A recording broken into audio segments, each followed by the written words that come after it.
Okay, so we're continuing with our theme. We're continuing with our theme of the next generation of hotel users and visitors and travelers. We've had a look at data, the data-driven human experience. James has just presented on wellness and eco and adventure tourism, and now we're going to look at I think it's the management side of a facility, of operating and managing a facility. So our next speaker, Marloes Knippenberg, is the Chief Executive Officer of Kerten Hospitality, and she's going to talk about the expectations of the next generation of hotel users and how that should shape your thinking of managing your hotel facility from the perspective of a mixed-use real estate asset. So please welcome Marloes to the stage. Thank you. Thank you very much. Good afternoon. Let's see if this works.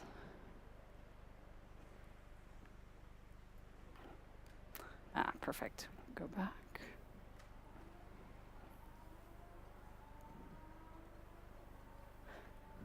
Okay, sorry. Technology works.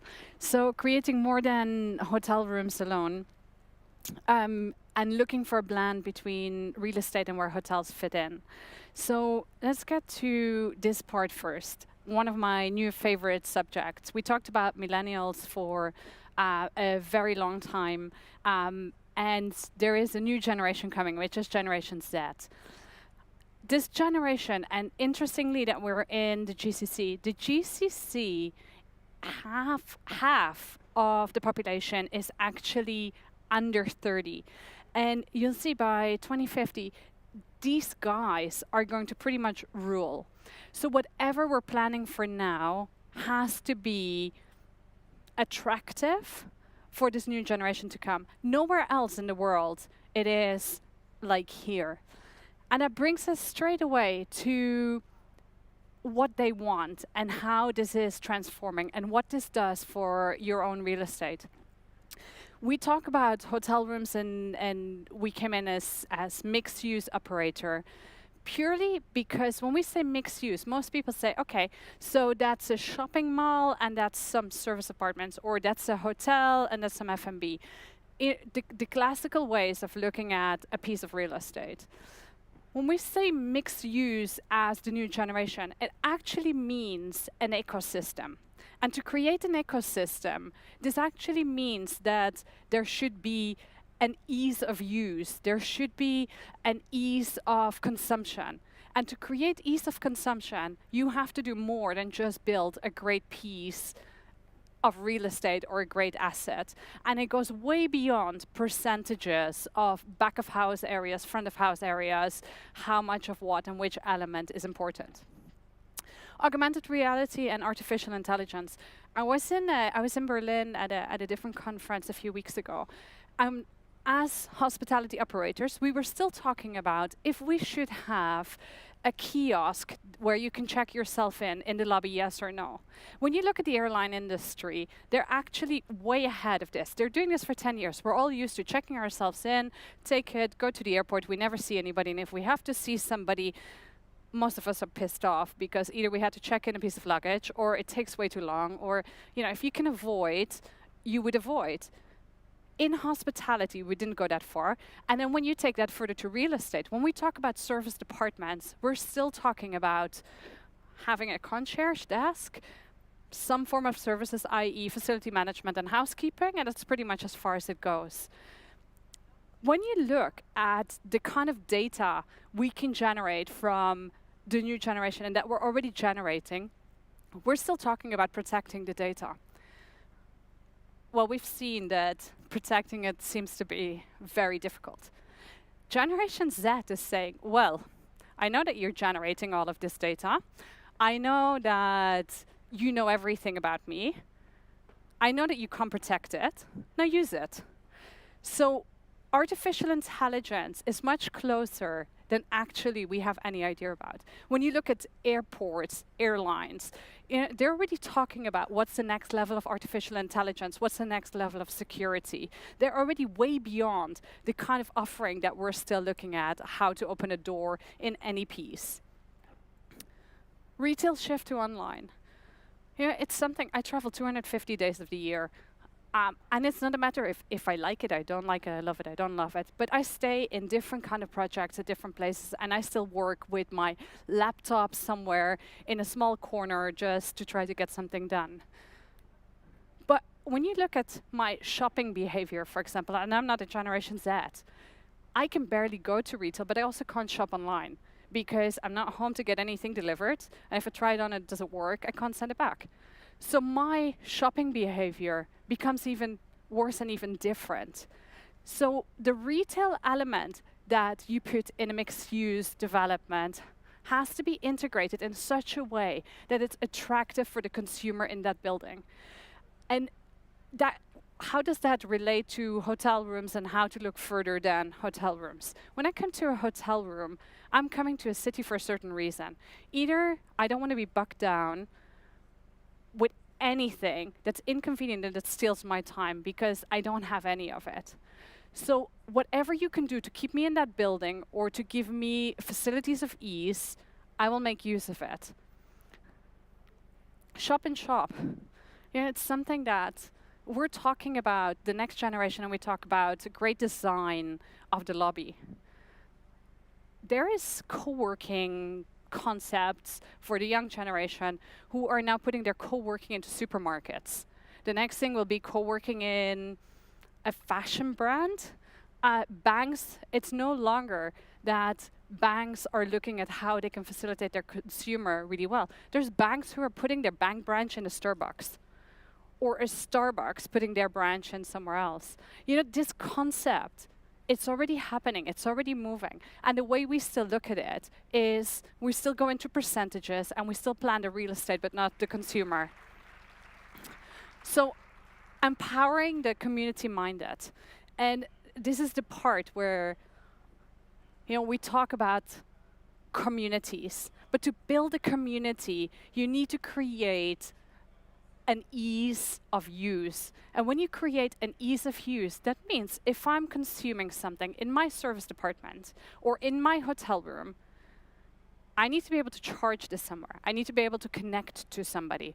I need to be able to get this instantly. I don't want to go to one floor to do this and to the other floor to do that, and I can't charge here and I cannot charge there. So beyond the planning of your return of investment, and I think, when you look at the classical way, in some markets, it used to be that residential brings you the greatest return of investment. Offices, next one, great return of investment. Yeah, absolutely, when there's no oversupply. But the moment there's an oversupply, what are you going to do? Now we go back to building hotels. Again, the return of investment might not be so great. What's a perfect mix? Well, there might not be a perfect mix because you can't be everything to everybody in every location. And I think when you look at a project like this, it's a small project. It can be as large or as small as you want it to be. The philosophy is still the same. It should be changeable, it should be adaptable. You should be able to take some concepts out and put some other concepts in. There is no perfect. There is no standard as in such. And it's the trend of the demand of the market that defines this.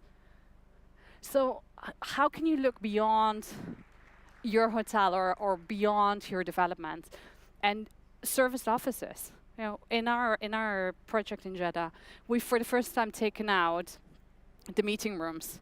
And we're actually putting serviced offices in there.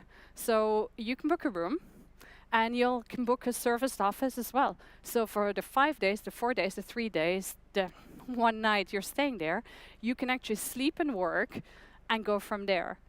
When you do that, it's a different philosophy. So when you look at a serviced office model, it's all about security, it's all about Wi-Fi, And it's all about how you manage people going into certain spaces. How are you going to do this now with a space that's normally open? How are you going to do that now when systems are not set up that way? Everything's possible, and we've seen that through this journey. But I think where the greatest return of investment is coming from these real estate projects, it's no longer, is it luxury? Is it 3-star? Is it 1-star? It's about what's the lifestyle, what's the ecosystem you're going to create. And it's fantastic. You can say, you know, I'll bring in a community manager. A community manager will really do anything. It doesn't work if the facilities are not made for it. So I think what's really important, and I think the tone of the message I want to bring across is, if you want to do beyond hotel rooms, anything, if you want to go into mixed use, if you want to bring in different concepts, the only way to do it is by actually creating that consumer journey, adding technology into the mix, and looking beyond the real estate and beyond the hospitality to bring that to life. Capital projects in the media. Saudi Arabia, 1.2 trillion. I mean, you can read the numbers out there. These are crazy big projects. They're massive. And what's going to differentiate them? What's going to make a difference here?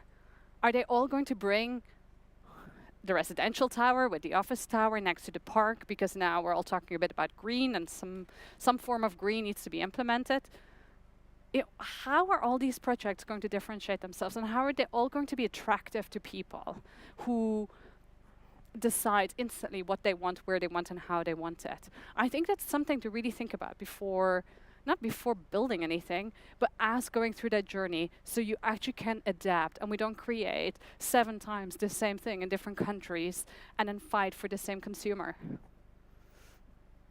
Embrace disruption, creating sustainable innovation and bringing pleasure in the space of making decisions. Pleasure as in business and leisure, which it seems that none of us can go on vacation without a phone. And, you know, switching off like the good old times doesn't work anymore. But if you create the spaces for that, and that's not just in architecture or interior design, this is really all the way, including how are you going to operate that, how are you going to offer that, how are you going to price that, and then go from there. That's us. Thank you very much. Done. Thank you very much, Marloes.